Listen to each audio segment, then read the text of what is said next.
Drejtuesi politik i Partisë Socialiste në qarkun e Vlorës Bleti Çuçi vijon vizitat e tij në biznese për të prezantuar edhe paqen fiskale, një iniciativë e qeverisë për të lehtësuar më tej bizneset në mbarvendin. Së fundmi Çuçi u takua edhe me një prej bizneseve të tjera në Vlorë për të prezantuar pikërisht atë që e cilëson si iniciativën e qeverisë, ndërsa theksoi se qeveria e ka partner biznesin për shkak se Vlora është edhe një qytet turistik dhe ku zhvillimi ekonomik ndërthuret së bashku. Paqja fiskale konsiston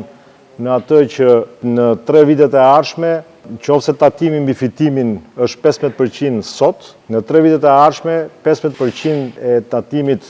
mbi fitimin do jetë vetëm për sasinë që korespondon me rritjen ekonomike. Pastaj, për çdo fitim që është mbi rritjen ekonomike, kompania do të tatohet vetëm 5%. Ky është një lehtësim që i bëhet kompanive sigurisht në radhë parë që edhe ata të kenë mundësi që të rriten nëpërmjet akumulimit të pasurisë, por edhe që të ndjekin edhe politika më të mira në lidhje me të gjithë punonësit që kanë në kompani.